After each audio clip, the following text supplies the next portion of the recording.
to 1407 Gray Market Lane. This is the living memory of the X-Men. Don't let anyone tell you different. Okay, we finally have the long-awaited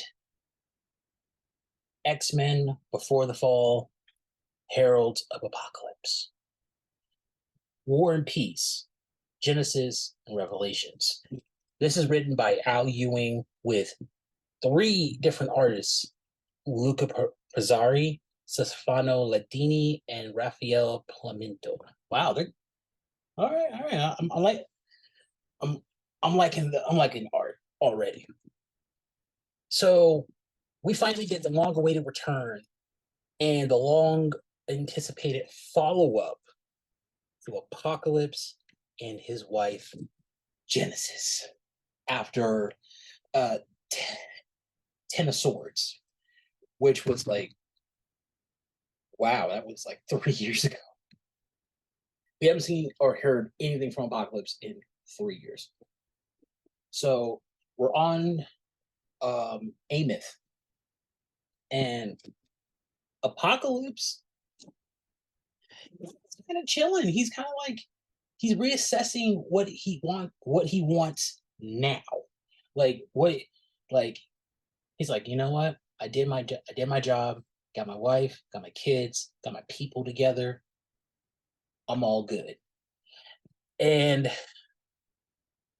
he sees one of these demons, and this demon just asks, like, I want to survive. What is strength? And Apocalypse kind of like breaks it down with some self-reflection that I didn't think it was possible, especially for like an older character who, like, you know, who is smart, but like he's a villain. He's traditionally been a villain. He was talking about how people think of his name as the end of times. No, it's supposed to be like the great change. Like, change is supposed to be happening, the beginning of something. And a friend of mine brought this up. It's weird that Apocalypse and Genesis, they're not living up to their name. Like, Apocalypse seems more like Genesis, and Genesis seems more like Apocalypse, because I'm getting a little ahead of myself. We get back to the demon. Apocalypse says it's supposed to be for great change, and it's not only enough to be strong. I love that. And then the demon, before the demon like really can comprehend what he just heard, healed. And we get Mrs. Apocalypse telling him that, oh, you know, we need to be at war. You've changed. You become like, you got soft. Like my husband, the one that I knew, he was about that action all the time. Like, there's only battle and victory. And legitimately, she's calling him soft. She's saying, like, you guys super soft, bro. I don't even know you anymore. And this entire like exchange between the two of them, it feels like what was said about Krakoa and Arakko when they saw each other again after Ten of Swords. They don't even know each other. Apocalypse has done stuff. Apocalypse, after he was left on Earth, he went off and did it, and essentially tried through trial and error, tried to build up his people so they could fight the demons of Amyth, so they could be strong. Because, yeah, it's crazy. Like, Genesis just wants to fight. Apocalypse is like, we don't need to fight. We got what we wanted. And they get into like a whole fight And she is really just kind of like everything she's saying, it seems like it's a diss. But then we get to some flashbacks to like when the children were born, and Iska, uh, his sister-in-law, Genesis is, I guess they don't really establish who's older between Iska and Genesis. I assume Genesis, but you know, we don't know. She gave Apocalypse the two blades. Uh, yeah, and we get to see baby Death, and then the next scene. This is really cool. We get to see Apocalypse with his kids. He had three kids that are already walking, and he's doing the newborn thing.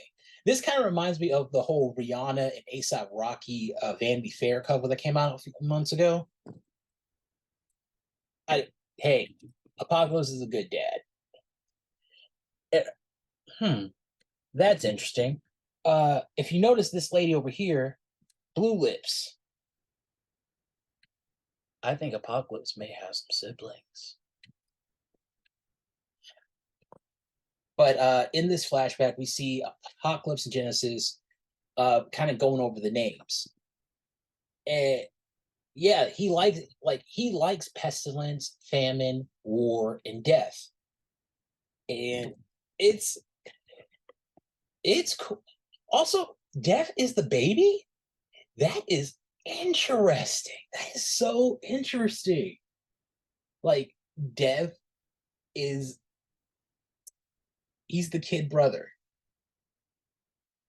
Whatever happened to older brother? Whatever happened to like male children? How come every no it's play. No, but apoc and then this whole issue is just about Apocalypse and Genesis. It's set up the stage for their eventual divorce because they don't like she doesn't like him anymore, and you could tell. And he's like, I love you. I did all this for you. And you're calling me soft because I am not still the same person. You want it really, I want to see the couples therapy. This that Fall of X, couples counseling.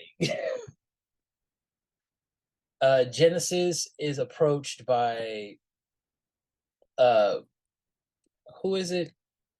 Oh, um Orcus, Mariana Stern. She's just talking all kind. She's twisting the truth. She's like, oh yeah, a Rocco. Oh, the people you like so much. Yeah, they got decimated, and they're not even a thing anymore.